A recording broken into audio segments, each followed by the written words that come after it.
નમસ્કાર મિત્રો, આજના એપિસોડમાં આપ સૌનું હાર્દિક સ્વાગત છે। મિત્રો, આજે આપણે વાત કરીશું ધોરણ 10 વિજ્ઞાન ભાગ 2 પ્રકરણ 10 પ્રકાશ, પરાવર્તન અને વક્રીભવન। મિત્રો, અગાઉના એપિસોડમાં આપણે પ્રકાશ એટલે શું, પ્રકાશનું સ્વરૂપ શું હોય એની ચર્ચા કરી હતી। ત્યારબાદ પરાવર્તનના નિયમોની ચર્ચા કરી હતી। ત્યારબાદ સમતલ અરીસો અને અરીસામાં રચાતા પ્રતિબિંબની લાક્ષણિકતાની ચર્ચા કરી હતી। મિત્રો, આજે આપણે અરીસામાં આગળ અભ્યાસ કરીશું। મિત્રો, અરીસાના જે પ્રકારો છે તો અરીસાના મુખ્ય બે પ્રકાર છે, એક સમતલ અરીસો અને બીજો ગોલીય અરીસો। એટલે અરીસાના બે પ્રકાર છે। એમાં સમતલ અરીસા વિશે આપણે ગયા એપિસોડમાં ચર્ચા કરી છે। સમતલ અરીસો જેની સપાટી એક સપાટ હોય, મિત્રો આ એક સમતલ અરીસો છે જેની સપાટી સપાટ છે અને પાછળની સાઈડ પર ઢોળ ચડાવેલ છે, બરાબર। અને બીજો આવશે ગોલીય અરીસો। ગોલીય અરીસો એટલે એવો અરીસો કે જેની સપાટી પરાવર્તક સપાટી સીધી નથી, બરાબર છે। તો આ એક અરીસો જે છે એ અરીસાની આ પરાવર્તક સપાટી જે સીધી નથી પણ આમ વક્રાકાર છે। એ જ રીતે આ એક બીજો અરીસો છે, એ અરીસાની આ જે પરાવર્તક સપાટી છે એ સપાટ નથી પણ વક્રાકાર છે, એટલે આ અરીસો ગોલીય અરીસો કહેવાય। હવે મિત્રો, આ ગોલીય અરીસો જે છે એના મુખ્ય બે પ્રકાર છે, અંતર્ગોળ અરીસો અને બહિર્ગોળ અરીસો। હવે અંતર્ગોળ અરીસો કોને કહેવાય? તો મિત્રો, જે ગોલીય અરીસો, બરાબર, એની વક્રાકાર સપાટી, મિત્રો આ જે સપાટી છે એ એની પરાવર્તક સપાટી છે,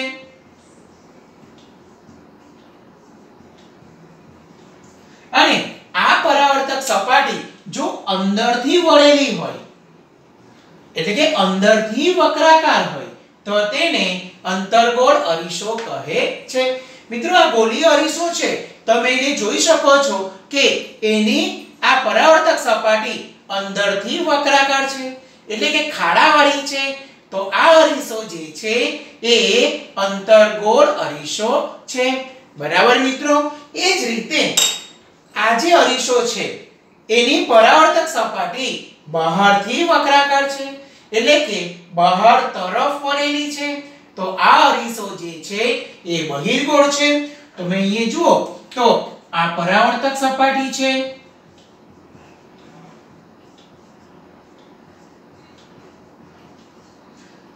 અને આ પરાવર્તક સપાટી બહારથી ઉપસેલી છે એટલે કે બહારથી વક્રાકાર છે, તો એને બહિર્ગોળ અરીસો કહે છે।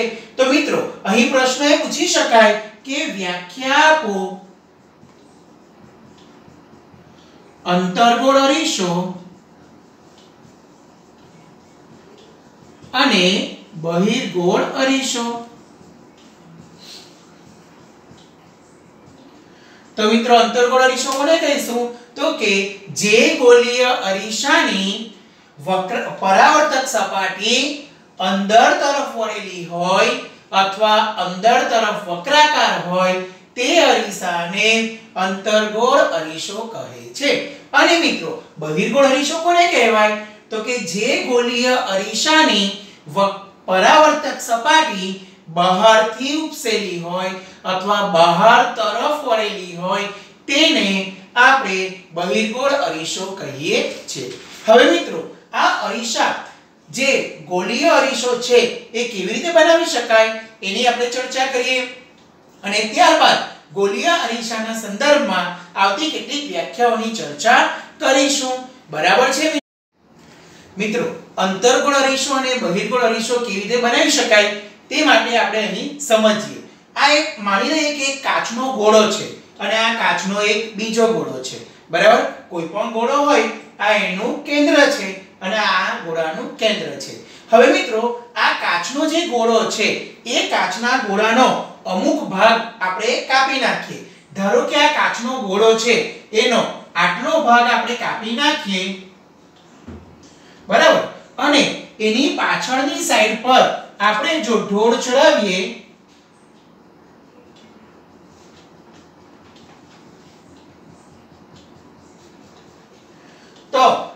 આપણને જે અરીસો મળશે એ અરીસો કયો હશે? અંતર્ગોળ અરીસો.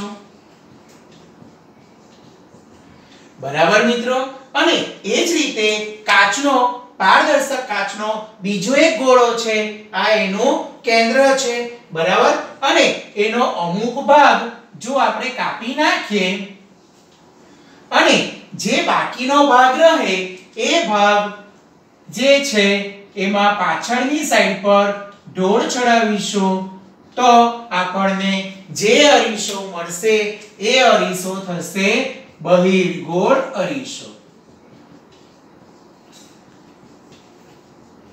ઓકે મિત્રો. એટલે અંતર્ગોળ અરીસો અને બહિર્ગોળ અરીસો એ આપણે એક કાચના પોલા ગોળામાંથી બનાવી શકીએ. હવે આ અંતર્ગોળ અરીસો જે ગોળામાંથી બનાવ્યો આપણે જોયું હતું તો અહીં એક આખો ગોળો હતો અને આ ગોળામાંથી આપણે અંતર્ગોળ અરીસો બનાવ્યો. એ ગોળાનું જે કેન્દ્ર છે એ કેન્દ્રને અરીસાનું વક્રતા કેન્દ્ર કહે છે. એ જ રીતે આ બહિર્ગોળ અરીસો જે ગોળામાંથી બનાવેલો હતો તે ગોળાનું આ કેન્દ્ર એને વક્રતા કેન્દ્ર કહે છે. મિત્રો વક્રતા કેન્દ્રની સંજ્ઞા છે C અને એ જ રીતે અહીં પણ વક્રતા કેન્દ્રની સંજ્ઞા થશે C. બરાબર મિત્રો. એટલે વક્રતા કેન્દ્ર તમને પૂછી શકાય કે વ્યાખ્યા આપો વક્રતા કેન્દ્ર.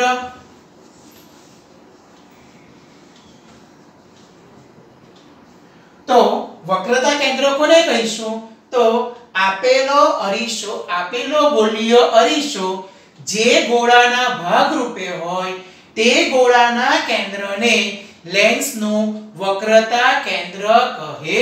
નોંધ કરી શકો કે આપેલો ગોળીય અરીસો જે ગોળાના ભાગ રૂપે હોય તે ગોળાના કેન્દ્રને અરીસાનું વક્રતા કેન્દ્ર કહે છે. વક્રતા કેન્દ્રની સંજ્ઞા C છે. બરાબર મિત્રો. હવે આ વક્રતા કેન્દ્રથી આ જે અરીસો છે એ અરીસા સુધીનું અંતર અથવા આપેલા ગોળા માટે આ થશે એની ત્રિજ્યા. એને આપણે કહીશું લેન્સ અરીસાની વક્રતા ત્રિજ્યા. એ જ રીતે કેન્દ્ર છે અને આ ગોળો છે એ ગોળાની ત્રિજ્યાને આપણે કહીશું વક્રતા ત્રિજ્યા. બરાબર મિત્રો. એટલે બીજી વ્યાખ્યા શું આવે? વક્રતા ત્રિજ્યા.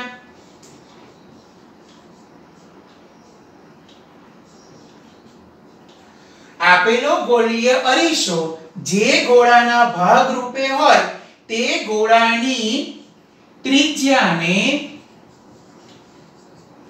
અરીસાની વક્રતા ત્રિજ્યા કહે છે. બરાબર મિત્રો. અહીં પણ તમે જુઓ તો આ પણ એની વક્રતા ત્રિજ્યા થશે. આપણે આમ જોઈએ તો આ પણ આની વક્રતા ત્રિજ્યા થશે. આમ પણ દર્શાવી શકાય વક્રતા ત્રિજ્યાને, આમ પણ દર્શાવી શકાય. બરાબર. જેની સંજ્ઞા કેપિટલ R છે. એટલે વક્રતા ત્રિજ્યાની સંજ્ઞા કેપિટલ R છે. તો મિત્રો આ બીજી વ્યાખ્યા થશે. પહેલી વક્રતા કેન્દ્રની, બીજી આવશે વક્રતા ત્રિજ્યાની. ચાલો મિત્રો હવે આપણે વ્યાખ્યામાં બે વ્યાખ્યા ભણી ગયા, વક્રતા કેન્દ્ર અને વક્રતા ત્રિજ્યાની. મિત્રો અહીં વક્રતા કેન્દ્રમાં એક જાણવા જેવી વસ્તુ એ છે કે અંતર્ગોળ અરીસો હોય ને તો એનું વક્રતા કેન્દ્ર અરીસાની આગળના ભાગમાં હોય અને બહિર્ગોળ અરીસો હોય ને એનું વક્રતા કેન્દ્ર અરીસાની પાછળના ભાગમાં હોય. એટલે અંતર્ગોળ અરીસો છે તો એનું વક્રતા કેન્દ્ર આગળ હોય અને આ બહિર્ગોળ અરીસો છે તો એનું વક્રતા કેન્દ્ર અરીસાની પાછળ હોય છે. બરાબર મિત્રો. ચાલો હવે આપણે વાત કરીએ અરીસાનું ધ્રુવ. અરીસાનું ધ્રુવ કોને કહેવાય? તો મિત્રો મારી પાસે આ એક અરીસો છે. બરાબર. આ અંતર્ગોળ અરીસો છે. આ અંતર્ગોળ અરીસાની આ પરાવર્તક સપાટી છે અને આ પરાવર્તક સપાટી જે છે એ પરાવર્તક સપાટીનું જે કેન્દ્ર છે, પરાવર્તક સપાટીનું આ જે સેન્ટર છે, કેન્દ્ર છે, આ કેન્દ્રને આપણે ધ્રુવ P તરીકે ઓળખીએ છીએ. બરાબર છે. એ જ રીતે આ બહિર્ગોળ અરીસો છે એ બહિર્ગોળ અરીસાનું જે કેન્દ્ર છે, બરાબર, એને પણ આપણે અરીસાનું ધ્રુવ કહીએ છે. તો મિત્રો અરીસાનું ધ્રુવ કોને કહીશું? તો કે અરીસાની પરાવર્તક સપાટી ના કેન્દ્રને અરીસાનું ધ્રુવ કહે છે.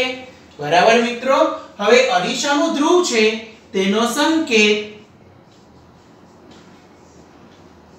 P વડે દર્શાવાય. તો મિત્રો આ અંતર્ગોળ અરીસો છે અને આ અંતર્ગોળ અરીસાનું જે આ કેન્દ્ર છે એ કેન્દ્રને ધ્રુવ P કહે છે અને આ બહિર્ગોળ અરીસો છે એનું જે આ કેન્દ્ર છે એને ધ્રુવ P વડે દર્શાવવામાં આવે છે. હવે આ જે ધ્રુવ P છે એ ધ્રુવ P ક્યાં હોય? તો કે એ ધ્રુવ P અરીસાની ઉપર જ હોય. બરાબર છે મિત્રો. ચાલો હવે વાત કરીશું દર્પણ મુખ. બરાબર મિત્રો, હવે દર્પણ મુખ કોને કહેવાય? તો મારી પાસે આ એક અરીસો છે. બરાબર, આ અરીસો જે છે એની આ વર્તુળાકાર ધાર છે અને આ વર્તુળાકાર ધારનો જો વ્યાસ લઈએ આપણે માપપટ્ટીની મદદથી આ વર્તુળાકાર ધારનો વ્યાસ માપીએ આ રીતે, તો આપણને જે વ્યાસ મળે ને એને તેનું દર્પણ મુખ કહેવાય. એટલે ગોલીય અરીસાની વર્તુળાકાર ધાર અને વર્તુળાકાર ધારનો વ્યાસ જે હોય તેને આપણે દર્પણ મુખ કહીએ છીએ. તો મિત્રો એના પછીની જે વ્યાખ્યા આવે એ વ્યાખ્યા કોની આવશે? દર્પણ મુખ. કોને કહેવાય? તો કે અરીસાની વર્તુળાકાર ધાર ના વ્યાસને દર્પણ મુખ કહે છે.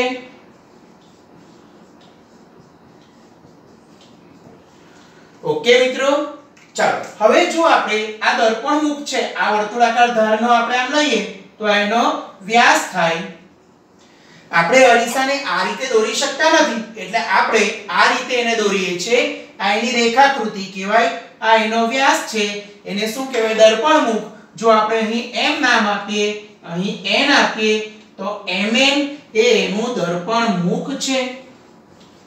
ઓકે મિત્રો, આ m છે, આ n છે, તો mn જે છે એ એનું દર્પણ મુખ છે. બરાબર ને મિત્રો? ચાલો ત્યારબાદ પાંચમી વ્યાખ્યા આવશે મુખ્ય અક્ષ. મિત્રો મુખ્ય અક્ષ કોને કહેવાય? તો કે અરીસાનું વક્રતા કેન્દ્ર C અને આ ધ્રુવ P એમાંથી પસાર થતી કોઈ એક રેખાની કલ્પના કરો કે જે રેખા C અને P બિંદુમાંથી પસાર થાય. તો આવી એક કાલ્પનિક રેખા આપણે દોરીએ. તો આ જે કાલ્પનિક રેખા મળે છે એ કાલ્પનિક રેખાને કહે છે મુખ્ય અક્ષ. તો મિત્રો મુખ્ય અક્ષ કોને કહીશું?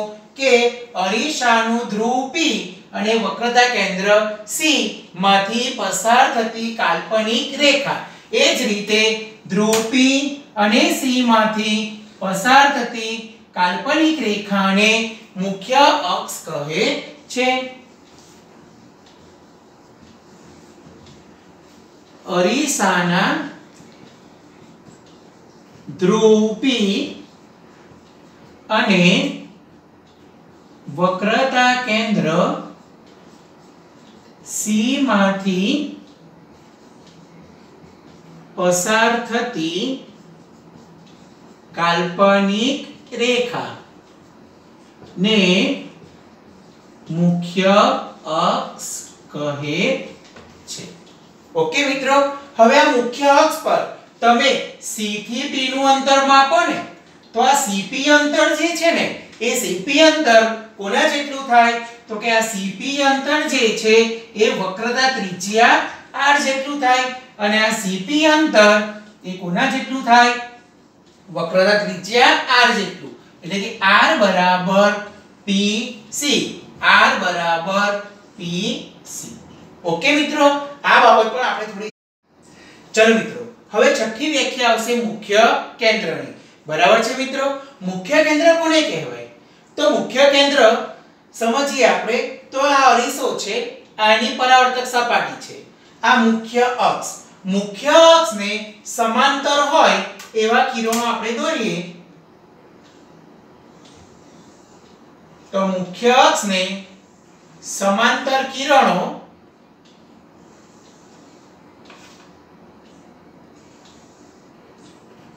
બરાબર. હવે આ સમાંતર કિરણોનું પરાવર્તન થાય. બરાબર. હવે આ સમાંતર કિરણો પરાવર્તન પામે. બરાબર. હવે પરાવર્તન પામે ત્યારે પરાવર્તનના નિયમોને આપણે ધ્યાનમાં રાખીએ અને પરાવર્તિત કિરણો દોરીએ. તો માની લો કે આ એક સમાંતર કિરણ છે, આ આપાત સપાટી છે, આ આપાત બિંદુ છે. આપાત બિંદુએ આપણે લંબ દોરીએ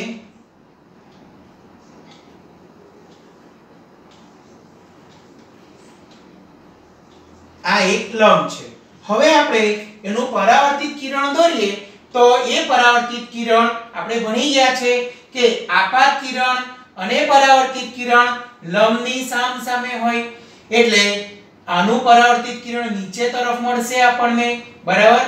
અને આપાત કોણનું મૂલ્ય અને પરાવર્તન કોણનું મૂલ્ય સમાન થશે. એ રીતે આપણે આનું પરાવર્તિત કિરણ દોરીશું. તો આ રીતે આપણને એનું પરાવર્તિત કિરણ મળશે. આપાત કોણ અને પરાવર્તન કોણના મૂલ્ય સમાન થશે. એ જ રીતે આ આપાત કિરણ છે, આપાત સપાટી છે, આપાત બિંદુએ દોરેલો આપાત બિંદુ છે. હવે આ આપાત બિંદુએ આપણે લંબ દોરીશું. બરાબર. હવે એનું પરાવર્તિત કિરણ દોરીએ તો લંબની સામસામે આ બાજુ આપાત કિરણ છે તો આ બાજુ પરાવર્તિત કિરણ આપણને મળશે. ઓકે મિત્રો, એ જ રીતે મારી પાસે આ આપાત કિરણ આ રીતે છે, આ આપાત બિંદુ છે. હવે જો એનો લંબ દોરું તો આપાત સપાટી પર દોરેલો લંબ મને આ રીતે મળશે. પરાવર્તિત કિરણ અને આપાત કિરણ લંબની સામસામે હોય. બરાબર. એટલે આનું પરાવર્તિત કિરણ મને ક્યાં મળશે? લંબની ઉપર તરફ. હવે હું એનું પરાવર્તિત કિરણ દોરીશ.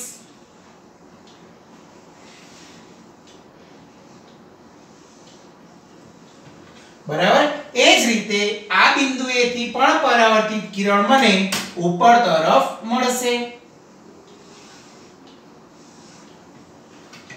હવે મિત્રો, આ રીતે અંતર્ગોળ અરીસો છે એની સપાટી પર આપાત થતા સમાંતર કિરણો પરાવર્તન પામીને કોઈ એક બિંદુ પર ભેગા મળે છે, અને જે બિંદુ પર ભેગા મળે છે તે બિંદુને આપણે કહીશું અરીસાનું મુખ્ય કેન્દ્ર, જેની સંજ્ઞા છે F. બરાબર મિત્રો. હવે એ જ રીતે આપણે બહિર્ગોળ અરીસાની જો ચર્ચા કરીએ તો બહિર્ગોળ અરીસાની આ પરાવર્તક સપાટી છે. પરાવર્તક સપાટીને આપાત થતા સમાંતર કિરણો દોરીએ.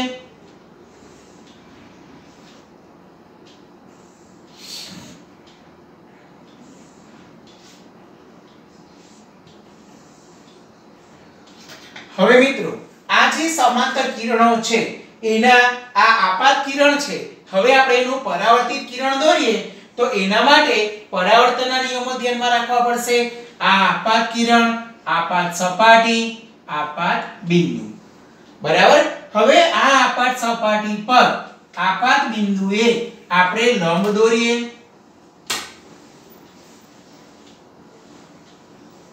બરાબર. તો આ રીતે આપણને લંબ મળશે. હવે જો આપણે એનું પરાવર્તિત કિરણ દોરીએ તો આપાત કિરણ અને પરાવર્તિત કિરણ લંબની સામસામે હોય, એટલે આનું પરાવર્તિત કિરણ આપણને આ દિશામાં અહીંથી મળશે ઉપર તરફ. એટલે એનું પરાવર્તિત કિરણ દોરતા આપણને એ પરાવર્તિત કિરણ ઉપર તરફ જતું જોવા મળશે। તો મિત્રો આ એનું પરાવર્તિત કિરણ થશે। એ જ રીતે આપણે જો જોઈએ તો આ બિંદુ જે છે એ બિંદુએ લંબ દોરીએ અને એનું પરાવર્તિત કિરણ પણ આપણને ઉપર તરફ જતું જોવા મળશે। એ જ રીતે આ આપાત કિરણ લઈશું અને એનું પરાવર્તિત કિરણ દોરીએ તો આપાત સપાટી પર આ લંબ છે અને આપણે જો એનું પરાવર્તિત કિરણ દોરીશું તો આપણને આ રીતે નીચે તરફ જતું જોવા મળશે। અને એ જ રીતે આ આપાત કિરણ લઈએ તો એનું પરાવર્તિત કિરણ પણ આપણને નીચે તરફ જોવા મળશે। તો મિત્રો બહિર્ગોળ અરીસો જે છે એના વડે પ્રકાશના જે કિરણો છે એ કિરણો પરાવર્તન પામી એકબીજાથી દૂર જાય છે, વિખેરાઈ જાય છે, ભેગા થતા નથી। અંતર્ગોળ અરીસામાં જુઓ કે અંતર્ગોળ અરીસા વડે એની સપાટી પર આપવા થતા સમાંતર કિરણો પરાવર્તન પામીને એક બિંદુએ ભેગા મળે છે, જ્યારે અહીંથી આવતા સમાંતર કિરણો પરાવર્તન પામીને એકબીજાથી દૂર જાય છે, ભેગા મળતા નથી। પરંતુ જો આ કિરણોને તમે પાછળ તરફ લંબાવો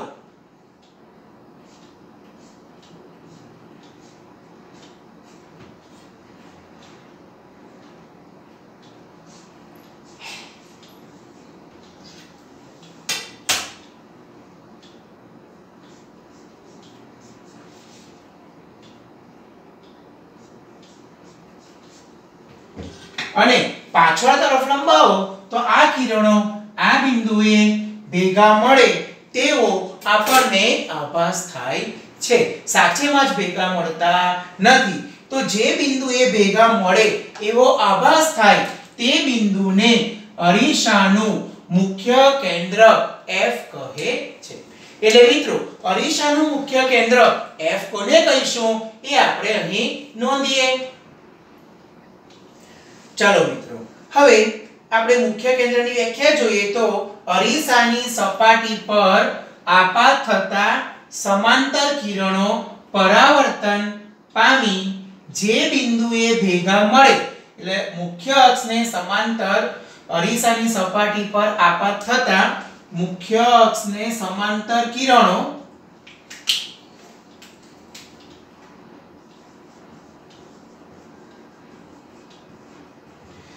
પરાવર્તન પામી જે બિંદુએ ભેગા મળે, અંતર્ગોળ અરીસો હોય ને તો એ જે બિંદુએ ભેગા મળે અથવા તેવો ભાસ થાય।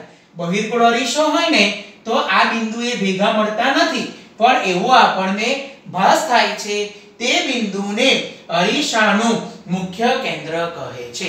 કેટલીક વખત એવું પણ કહેવાય છે કે જે બિંદુએ કેન્દ્રિત થાય અથવા જે બિંદુએથી વિકેન્દ્રિત થાય એટલે કે અહીંથી કિરણો છૂટા પડીને જુદી જુદી દિશામાં જાય છે, વિકેન્દ્રિત થાય તે બિંદુને મુખ્ય કેન્દ્ર F કહે છે। બરાબર મિત્રો, હવે છેલ્લી વ્યાખ્યા આવશે કેન્દ્ર લંબાઈની। તો મિત્રો આ કેન્દ્ર લંબાઈની વ્યાખ્યાની આપણે ચર્ચા કરીશું। હવે મિત્રો આજે આપણું મુખ્ય કેન્દ્ર F છે તે અને વક્ર ધ્રુવ P છે તે આ બંને વચ્ચેનું જે અંતર છે આ અંતરને કેન્દ્ર લંબાઈ કહે છે। બરાબર, અહીં ધ્રુવ P અને મુખ્ય કેન્દ્ર F સુધીના અંતરને કેન્દ્ર લંબાઈ કહે છે। એટલે અરીસાના ધ્રુવ P થી મુખ્ય કેન્દ્ર F સુધીના અંતરને કેન્દ્ર લંબાઈ કહે છે। બરાબર, ઓકે મિત્રો, હવે આ કેન્દ્ર લંબાઈ એટલે P થી F સુધીનું અંતર PF, કેન્દ્ર લંબાઈને સંકેતમાં સ્મોલ f વડે દર્શાવવામાં આવે છે. એટલે કેન્દ્ર લંબાઈ એટલે f. અહીં કેન્દ્ર લંબાઈ એટલે pf બરાબર f. મિત્રો યાદ કરીએ તો pc એટલે વક્રતા ત્રિજ્યા r અને pf એટલે કેન્દ્ર લંબાઈ f. ઓકે મિત્રો, હવે આ વક્રતા ત્રિજ્યા r અને કેન્દ્ર લંબાઈ f વચ્ચે કોઈ સંબંધ છે. આટલું કેન્દ્ર લંબાઈ છે, સોરી વક્રતા ત્રિજ્યા છે, આ કેન્દ્ર લંબાઈ છે. તો મિત્રો આ વક્રતા ત્રિજ્યાનું માપ એ કેન્દ્ર લંબાઈ કરતા બમણું છે.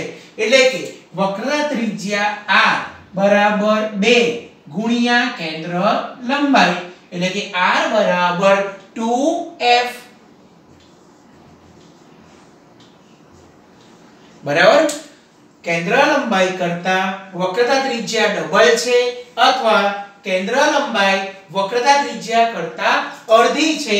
એટલે કે f બરાબર r ના છેદમાં 2.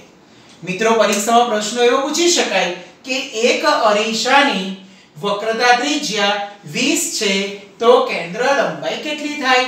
હવે વક્રતા ત્રિજ્યા 20 છે, કેન્દ્ર લંબાઈ બરાબર વક્રતા ત્રિજ્યા છેદમાં 2 બરાબર 10 થશે. બરાબર, ઓકે. અને તમને એમ કહેવામાં આવે કે કેન્દ્ર લંબાઈ 25 છે તો વક્રતા ત્રિજ્યા કેટલી થાય? તો વક્રતા ત્રિજ્યા r બરાબર 2f એટલે કે 2 ગુણ્યા 25 બરાબર 50. ઓકે મિત્રો, તો આ રીતે આ વ્યાખ્યાઓને ખૂબ જ સરળતાથી સમજી શકાય. હવે મિત્રો આ અરીસા દોરવા કેવી રીતે તમારે તમારી નોટની અંદર જો દોરવા હોય તો એના માટે કેટલીક ટેકનિક જોઈએ. ઓકે મિત્રો, હવે અરીસા કેવી રીતે દોરી શકાય એની આપણે ચર્ચા કરીએ. ચલો મિત્રો, સૌપ્રથમ અંતર્ગોળ અરીસો કેવી રીતે દોરી શકાય એની આપણે ચર્ચા કરીએ. પહેલું તો આપણે મુખ્ય અક્ષ દોરી દેવાની.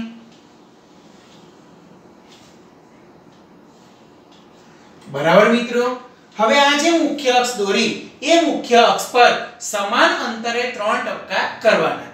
મિત્રો તમારે 2 સેન્ટીમીટર માપ લેવાનું અને 2 સેન્ટીમીટર ના અંતરે 3 ટપકા આ લાઈન ઉપર કરવાના.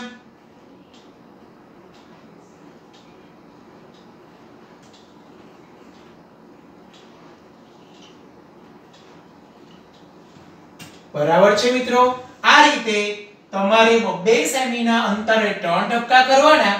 એમાં આ ટપકાને કહીશું આપણે P, ધ્રુવ P, આને કહીશું મુખ્ય કેન્દ્ર F અને આને કહીશું વક્રતા કેન્દ્ર C. હવે તમારે વર્તુળ લેવાનું, વર્તુળની અણી C પર મૂકવાની અને P સુધી માપ લેવાનું. બરાબર છે, એટલે તમારે વર્તુળ લઈ વર્તુળની અણી C પર મૂકવાની અને ત્રિજ્યા P થી C જેટલી લેવાની. બરાબર, આ રીતે માપ લઈને આપણે એક ચાપ દોરવાનો.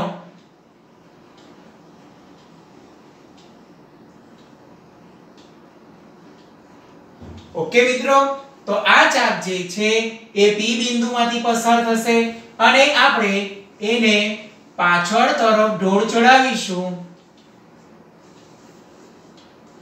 તો આ રીતે આપણે અંતર્ગોળ અરીસો દોરી શકીએ. બરાબર, હવે આપણે બહિર્ગોળ અરીસાની ચર્ચા કરીશું. તો એના માટે પણ સૌપ્રથમ આપણે મુખ્ય અક્ષ દોરવાની.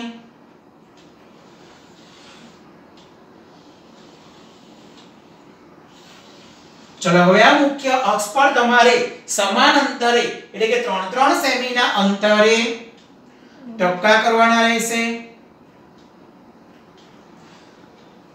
2 સેમી ના અંતરે પણ કરી શકો, 3 સેમી ના અંતરે પણ કરી શકો. બરાબર, જનરલી આપણે 2 સેમી ના અંતરે 3 ટપકા કરવા જોઈએ.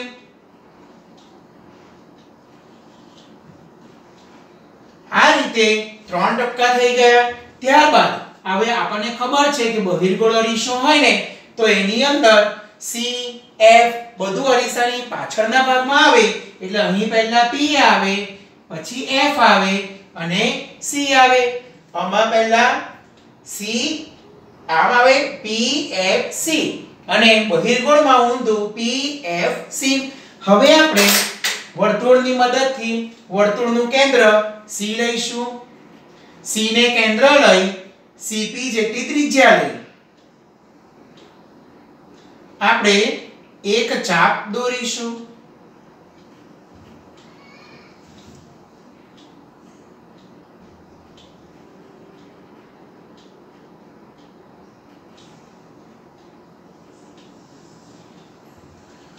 બરાબર મિત્રો, આ રીતે આપણે ચાપ દોરી દીધો અને ત્યારબાદ એને પાછળ તરફ ઢોળ ચડાવીએ તો આ રીતે આપણને બહિર્ગોળ અરીસો દોરી શકીએ. બરાબર મિત્રો, આની અક્ષ થોડી આપણે લંબાવી દેવાની. તો આ રીતે અંતર્ગોળ અરીસો અને બહિર્ગોળ અરીસો દોરી શકાય. બરાબર મિત્રો, આશા રાખું છું કે આજના એપિસોડમાં મહત્વના મુદ્દાની આપ સૌને સમજ પડી ગઈ હશે. મિત્રો, હવે પછીના એપિસોડમાં આ અરીસા વડે આપણે પ્રતિબિંબ મેળવવા હોય તો કેવા પ્રતિબિંબ મળે, કેવી રીતે મેળવી શકાય, બરાબર, એની કિરણ આકૃતિની ચર્ચા કરીશું. સૌને મારા જય શ્રી કૃષ્ણ.